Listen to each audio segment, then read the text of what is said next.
Bonjour à tout un chacun. Que le Seigneur vous fasse du bien dans le moment que nous allons ensemble passer autour de sa parole. Que ce moment soit pour chacun un moment béni, un moment qui contribue à votre lendemain et aux années à venir. La parole de Dieu est la seule qui puisse bénir aujourd'hui et pour longtemps après. Et c'est pourquoi je vous invite à bien regarder et bien considérer les choses de la manière de Dieu.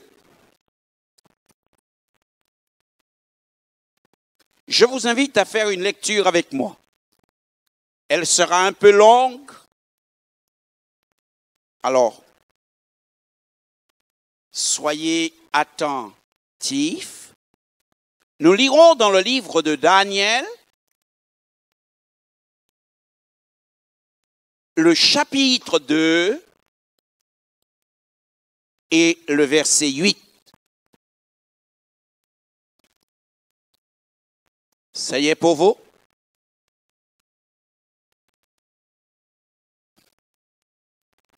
Le roi reprit la parole et dit: je m'aperçois en vérité que vous voulez gagner du temps parce que vous voyez que la chose m'a échappé. Si donc vous ne me faites pas connaître le songe, la même sentence vous enveloppera tous. Vous voulez vous préparer à me dire des mensonges et des faussetés en attendant que les temps soient changés. C'est pourquoi dites-moi le songe et je saurai si vous êtes capable de m'en donner l'explication. Au verset 10, les Chaldéens répondirent au roi: il n'est personne sur la terre qui puisse dire ce que demande le roi. Aussi, jamais au roi, quel grand et puissant qu'il ait été, n'a exigé une pareille chose d'aucun magicien, astrologue ou chaldéen. Ce que le roi demande est difficile. Il n'y a personne qui puisse le dire au roi, excepté les dieux dont la demeure n'est pas parmi les hommes. Là-dessus, le roi se mit en colère et s'irrita violemment. Il ordonna qu'on fasse périr tous les sages de Babylone. La sentence fut publiée. Les sages étaient mis à mort. Et l'on cherchait Daniel et ses compagnons pour les faire périr. Alors, Daniel s'adressa d'une manière prudente et sensée à Arjoc, chef des gardes du roi, qui était sorti pour mettre à mort les sages de Babylone. Il prit la parole et dit à Arjoc, commandant du roi: pourquoi la sentence du roi est-elle si sévère? Arjoc exposa la chose à Daniel. Et Daniel se rendit vers le roi et le pria de lui accorder du temps pour donner au roi l'explication.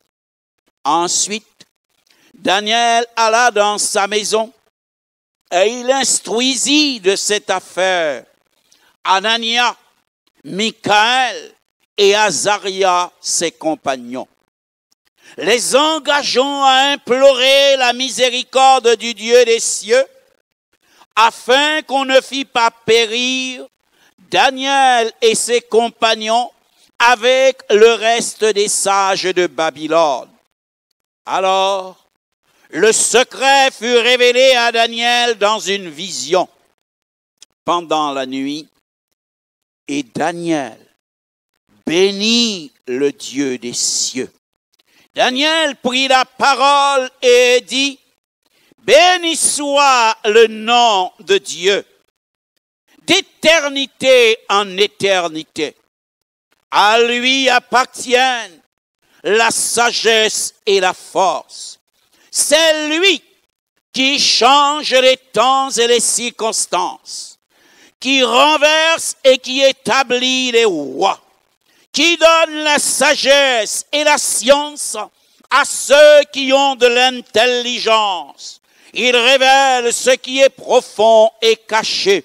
Il connaît ce qui est dans les ténèbres, et la lumière demeure avec lui.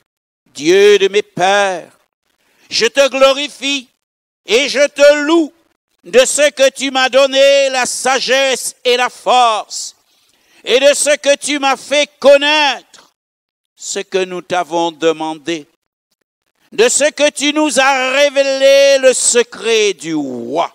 Au verset 23, Dieu de mes pères, je te glorifie, je te loue de ce que tu m'as donné la sagesse et la force, et de ce que tu m'as fait connaître. Je te glorifie. Au verset 24. Après cela, Daniel se rendit auprès d'Arjoc, à qui le roi avait ordonné de faire périr les sages de Babylone. Il alla et lui parla ainsi. Ne fais pas périr les sages de Babylone. Conduis-moi devant le roi, et je donnerai au roi l'explication. Alors, Arjoc conduisit promptement Daniel devant le roi et lui parla ainsi. J'ai trouvé parmi les captifs de Juda un homme qui donnera l'explication au roi. Le roi prit la parole et dit à Daniel, que l'on nommait Belchassar,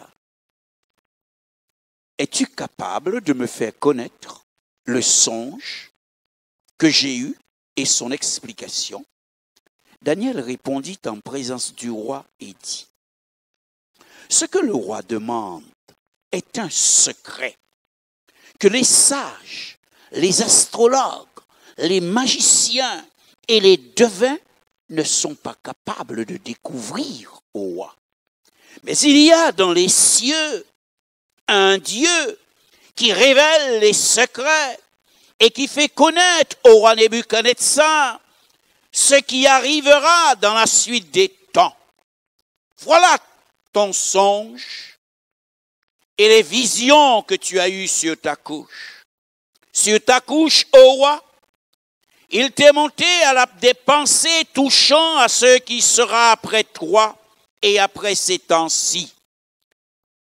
Et celui qui révèle les secrets t'a fait connaître ce qui arrivera. Si ce secret m'a été révélé, ce n'est point parce qu'il y ait en moi une sagesse supérieure à celle de tous les vivants, mais c'est afin que l'explication soit donnée au roi et que tu connaisses les pensées de ton cœur. Ô roi, tu regardais et tu voyais une grande statue.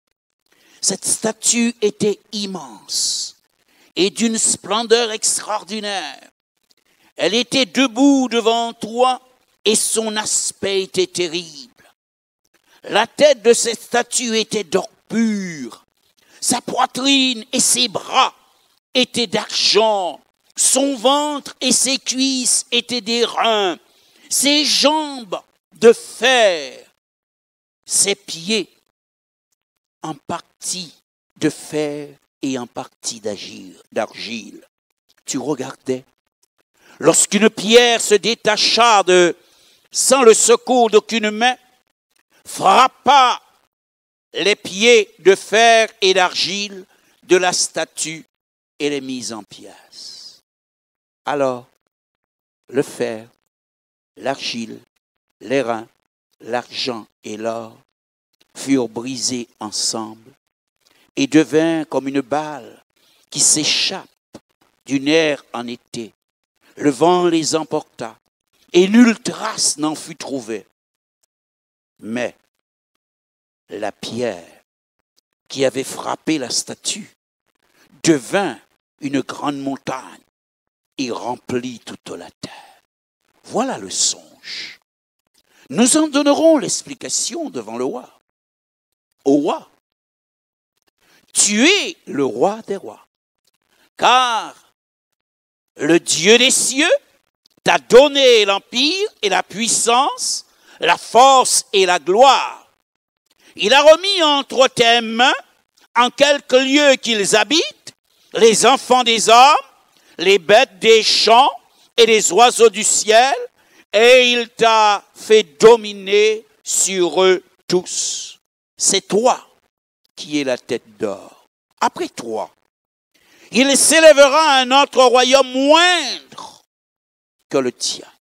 Puis, un troisième royaume qui sera d'airain et qui dominera sur toute la terre.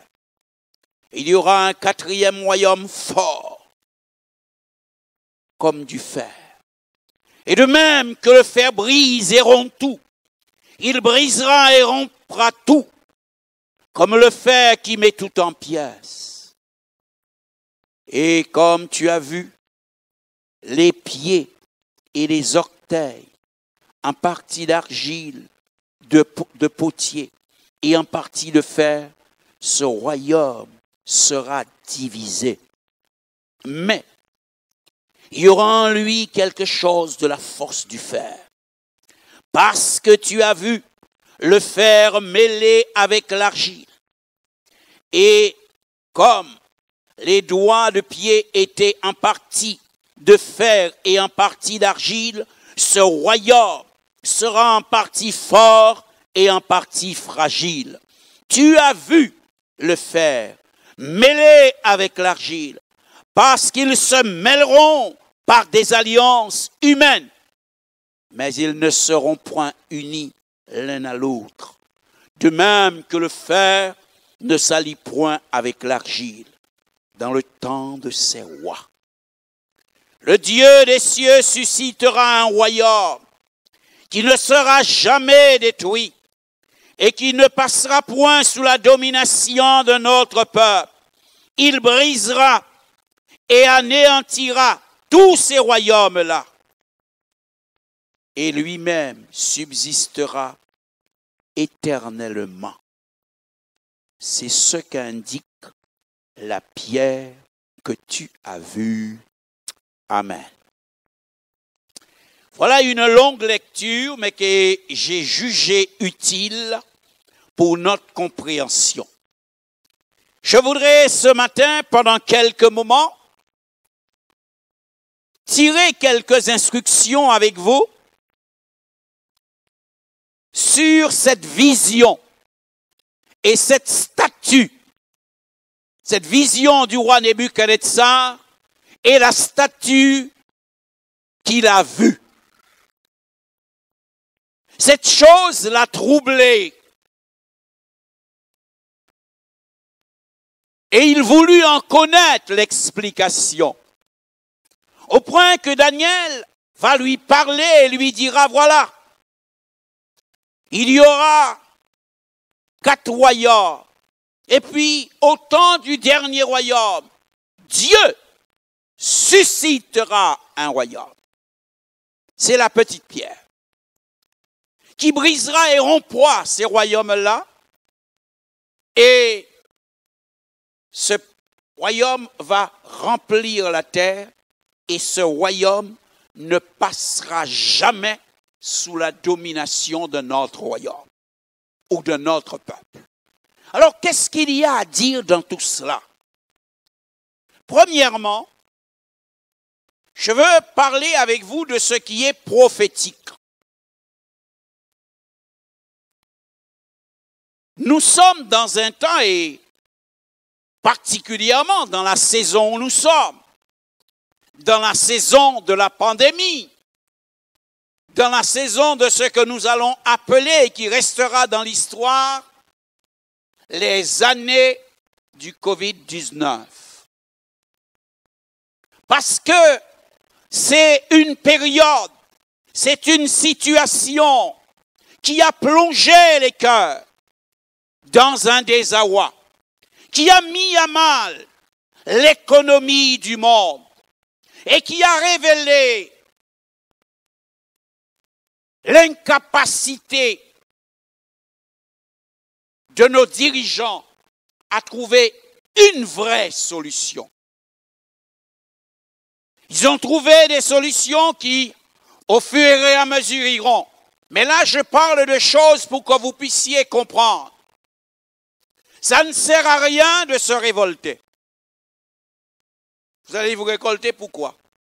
Vous allez demander à quelqu'un de faire quelque chose que la personne n'est pas capable de faire? Mais c'est vous qui serez injuste. Et pour vous qui vous dites chrétien, votre attitude doit être ce que je vois et ce que je vis. Dieu m'a dit que ces jours seraient difficiles. Et par conséquent, quel est mon rôle? Quel est mon devoir? C'est de me dire ce que Dieu a dit. Quand vous verrez ces choses-là, relevez la tête. Parce que le Fils de l'homme n'est pas loin, mais il est à la porte. Voilà l'attitude que doit avoir le chrétien. Voilà quel doit être le comportement. Voilà quel doit être l'éveil du croyant aujourd'hui. Ne vous trompez pas de combat. Nous sommes bien dans une situation spirituelle. Daniel dit à Nebuchadnezzar, tu as réfléchi, après toi ce sera quoi? L'homme a toujours voulu connaître ce qui va au-delà de lui. Et Dieu va lui faire connaître. Il y aura tout un temps. Il y aura un premier royaume. Et dans la statue, il lui dit, cette partie, il y a une partie, la tête est d'or. Et cette partie, c'est toi. Et retenez ceci, car je reviendrai dessus. La tête est d'or. Et il dit à Nebuchadnezzar, ça c'est toi. Ensuite, il lui dit, il y aura une autre partie, la poitrine.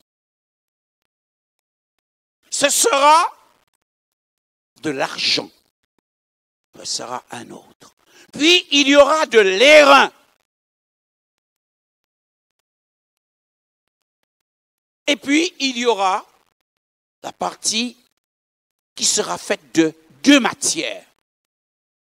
La terre, l'argile et le fer.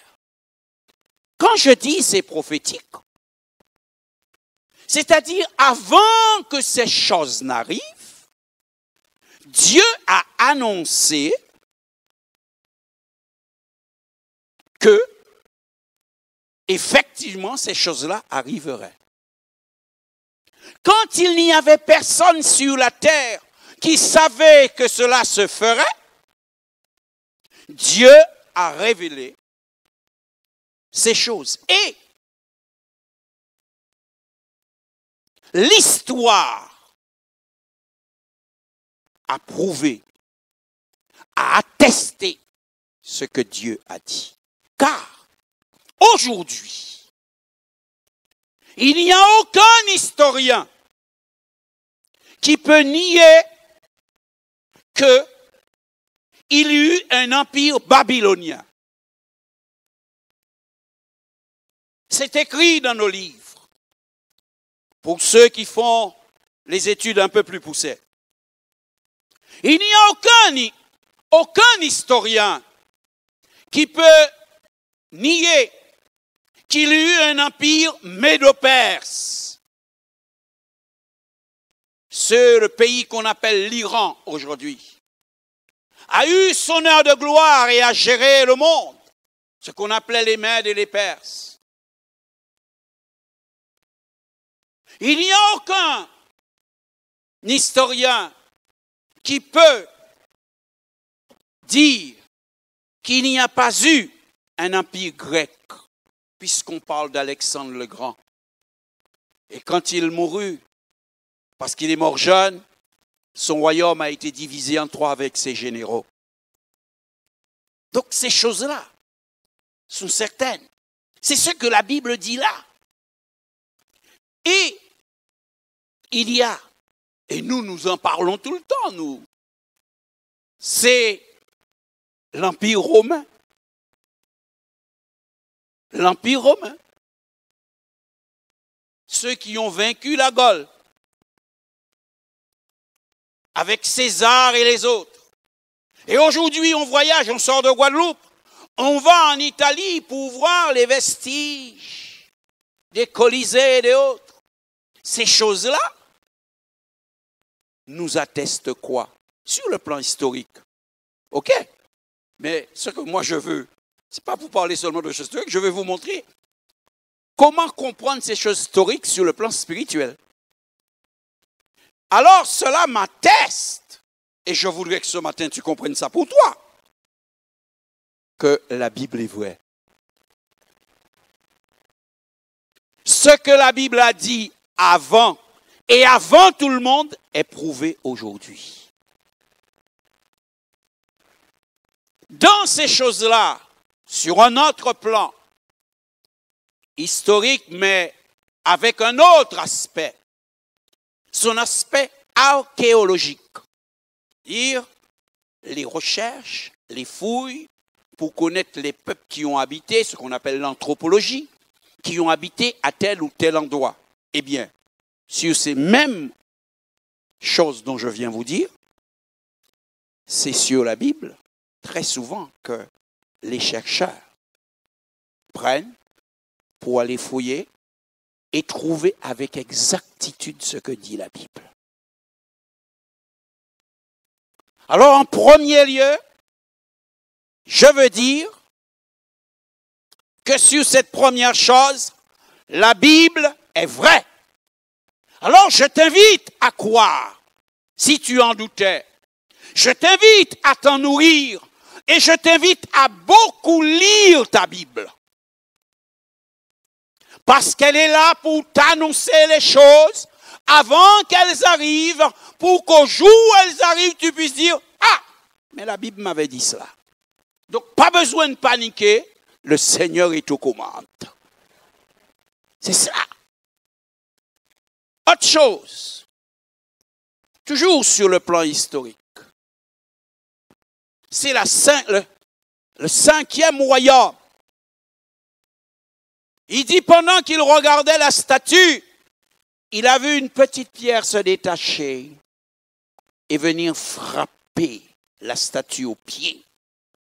Et dans ce que nous avons lu, nous lisons le fer, l'argile, les reins, le bronze, si vous voulez, ou le cuivre.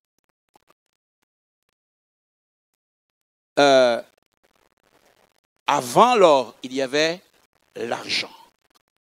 Et ensuite l'or, il dit tout cela s'est écroulé. Et ça a été comme emporté, une balle emportée par le vent, et on n'a trouvé nulle trace. Mais la petite pierre est devenue une grande montagne.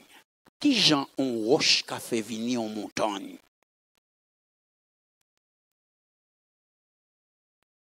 Et oui, là encore, c'est une affirmation prophétique. Et je dis, je vous en parle à dessein, à cause du temps dans lequel nous sommes, pour que vous puissiez garder la tête froide, et pour autres pas croire n'importe qui bitin, et pour autres pas courir au galop. Bon Dieu bien aux commandes.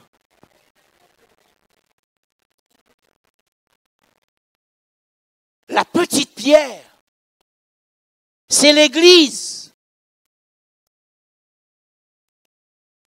qui prit naissance justement au temps du dernier empire, l'Empire romain. Jésus-Christ est venu, tué par les Romains, mais l'Église naissa à ce moment-là. Et frères et sœurs, je voudrais qu'à partir de ce moment, vous puissiez regarder les choses.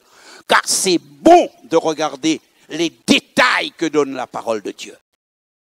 Car dans ce sens, Les Écritures nous disent une fois que la pierre a tapé, l'autre s'est écoulé. Alors nous, lorsque nous regardons, nous, en tant qu'humains, pour nous, ah, mais si qu'on y est tout de suite, il a tombé tout de suite, il a disparaître. Mais dans les choses de Dieu, n'oubliez jamais que Dieu vous dit, un jour pour Dieu est comme 1000 ans, et que 1000 ans pour Dieu sont comme un jour. Ce que nous devons comprendre, et ce qui doit nous fortifier, c'est que la petite pierre a bien tapé. Eh oui, la petite pierre a bien tapé. Et depuis, la petite pierre, effectivement, est en train de devenir une grande montagne. Car l'Église, et là je ne parle pas de l'Église bâtiment, je ne parle pas de gens qui se prétendent chrétiens, je parle de ceux qui sont nés de nouveau en Jésus-Christ. L'Église est universelle. Dans les lieux les plus reculés du monde, il y a des chrétiens. Et ça va croissant. Malgré tout ce que l'on peut faire, ou tout ce que l'on peut dire, malgré tout ce que feront les gouvernants d'aujourd'hui contre l'Église, rien ne pourra empêcher que l'Église grandisse. Malgré les persécutions qui sont à venir, qu'elles soient feutrées ou qu'elles soient franches, je voudrais vous dire à vous qui êtes chrétiens, restez debout, tenez ferme, parce que l'Église est là et rien ne la détruira. Mais la Bible déclare, cette petite pierre-là, c'est elle qui deviendra une et qui fera disparaître les autres. À cause de la petite pierre, on ne trouvera plus la trace de ce qui a été. Écoutez-moi bien. À cause de la petite pierre qui prend de l'ampleur, on ne trouvera plus la trace de ce qui a été. Qu'est-ce que ça veut dire? Prophétiquement. C'est-à-dire, nous avons vu des prophéties sur le passé. Maintenant, nous regardons des prophéties sur l'avenir. Et qu'est-ce que ça nous dit? Ça nous dit, bien-aimés, que le Seigneur, quand il viendra, qu'est-ce qu'il dit? Le ciel, la terre s'enfuirent devant sa face. Il ne fut plus trouvé de place pour eux. Mais il va créer de nouveaux cieux et une nouvelle terre où l'Église sera. Donc, c'est l'Église qui sera. Mais dans le nouveau ciel et la nouvelle terre, on ne trouvera plus de traces, ni des royautés, ni de la, comment ça s'appelle, de nos pays là, avec leur république et autres, la démocratie. On ne trouvera pas. Nous ne sommes pas contre ces choses-là. Non, je vous dis ces choses parce que ces choses se feront. Ce n'est pas une question d'être contre. Je veux vous dire, pour que vous, chrétiens, dans le temps où nous sommes, les combats que vous avez à mener doivent être le bon combat. Vous ne puissiez pas vous tromper de combat. N'allez pas combattre contre les gens. Mais combattez pour que vous puissiez rester debout et plein de foi pour l'heure où le Seigneur viendra. Ne vous trompez pas de combat. Faites donc très très attention. Pour vous défendre un petit morceau bien comme ça sur la terre, pas il fait que n'importe qui combat parce que ça zoka goumé puis là si c'est ça. Là vous au bâton ou pas même connaître si ça va vivre encore. Là on commence à marcher comme ça, ou pas me savent si ça n'y on va. Ou goumé pour you. Ou pas me savent si bon goût. Et pourtant on goumé pour you. Et ça qui pire, c'est que les jours fait mes yeux ou qu'à l'essayer. Ou de pareil à tuer mon pouille et ou qu'à l'essayer. Oh! Vanité de vanité. Vanité de vanité. Combattons pour ce qui est éternel. Affectionnons-nous aux choses qui sont d'en haut. Luttons pour que notre cœur reste disposé et pour que lorsque le Seigneur reviendra, la grâce nous soit faite d'être debout et de partir avec lui dans les cieux éternels. Que Dieu nous aide. C'est pour ça que tu es descendu dans les eaux du baptême. C'est pas pour bon Dieu, belle bite ainsi la terre. Non! C'est pour le royaume là. C'est monter, nous quoi monter. Autre chose que je voudrais partager avec vous sur ce texte que nous avons lu. La vision de Nebuchadnezzar et la statue d'or. Remarquez ceci, j'ai encore quelques minutes. Oui. Remarquez ceci. Il commence par lui dire, la tête est d'or. Ensuite, il lui dit, la poitrine est d'argent. Puis, il lui dit, les cuisses sont d'airain. Ensuite, il lui dit, les jambes sont en fer et d'argile. Qu'est-ce que ça vous dit?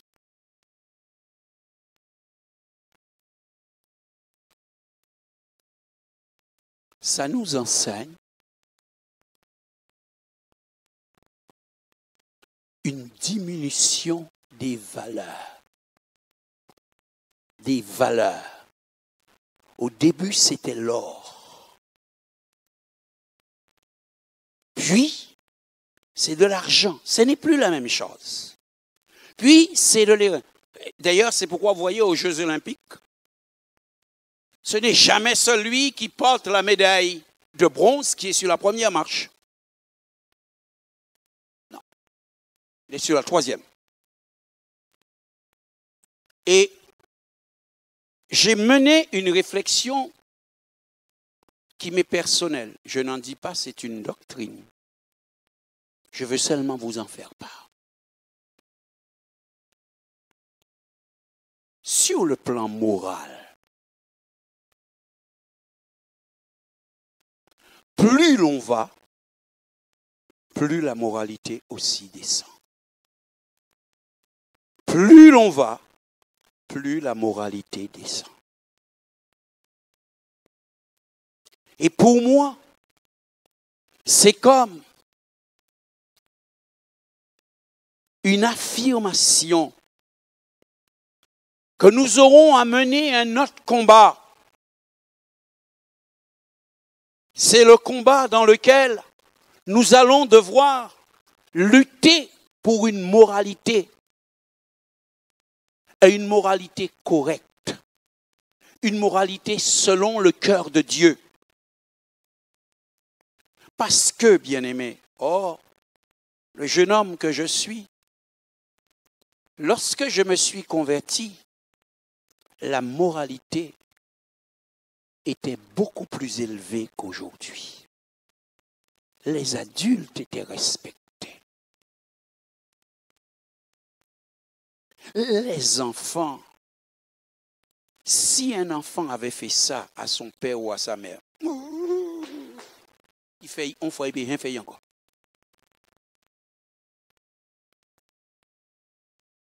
Je ne sais pas pour tous les pays, mais je connais mon pays. Il y avait une sorte de pudeur. Et quand on voulait parler à un enfant, qu'il soit garçon ou fille, attendez, ma maman employait toujours ces termes avec mes soeurs et mes frères et moi-même. On ne peut pas vivre. Tu ne peux pas vivre. Et elle disait ça en créole. L'école, c'est beaucoup plus. On ne peut pas vivre sur pani, pideur et vergogne.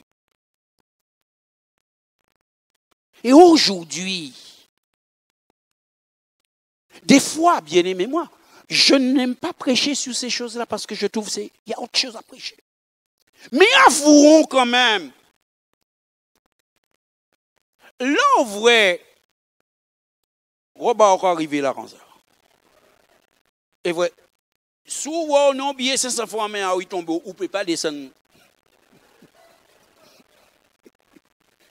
En nous avouer que ça ou pas, j'ai ça avant. En bien d'accord qu'il y a un vieux parce qu'en Javier Moun. Mais c'est un petit morceau pudeur. Dans l'église, moun pas te ka di pasteur yo n'importe qui bitin. Tenir respect. Ça fait l'homosexualité. Ça te son bitin, ça a toujours existé. Il était caché, il était en bas. Mais justement parce que t'es ni plus moun qui t'es ni pudeur et vergogne, que moun qui pas ni, mais elle est comme si ni plus moun qui pas ni pudeur et vergogne, alors ça dehors. Ça si la ri. Ou ka passer la rive ou ka voir des monsieur Kabo.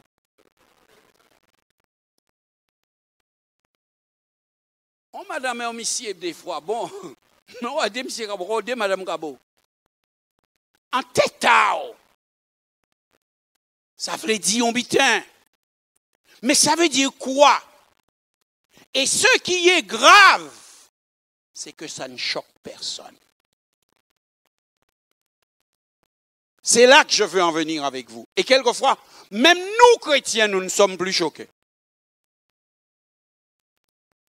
Parce que nous avons peur que demain l'un de nos enfants se retrouve dans ça. La moralité a baissé. Et ce n'est plus une question individuelle. Aujourd'hui, c'est une question d'État. Les gouvernants, on vous dit tel pays a voté telle loi. Et c'est un grand progrès. Alors, j'essaie de comprendre parce que j'ai été à l'école de ce pays-là. J'essaie de comprendre en quoi il y a un progrès en ça. Je n'ai pas trouvé un. Alors peut-être que là, mon cerveau est bloqué quelque part. Mais ça nous enseigne. Et c'est ce que nous dit la parole de Dieu. Dans les derniers jours, dans les derniers temps, les jours seront difficiles parce que les hommes seront fanfarons, cruels, ennemis des gens de bien, rebelles. Ils aimeront les plaisirs plus que Dieu. Ils auront l'apparence de la piété, mais ils renieront ce qui fait la force, c'est-à-dire la vérité.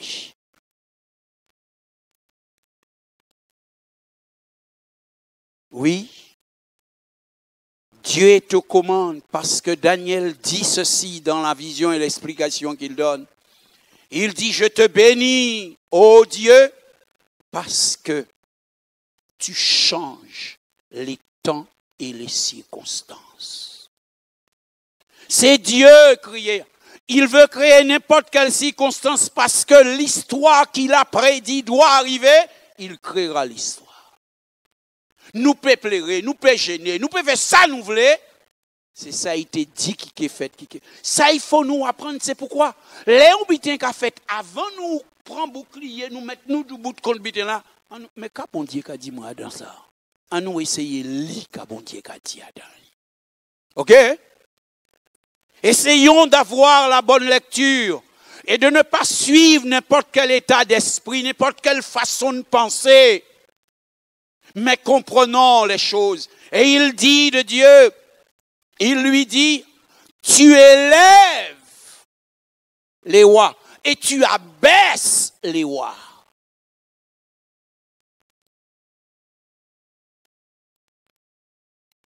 Et oui, tu élèves et tu abaisses.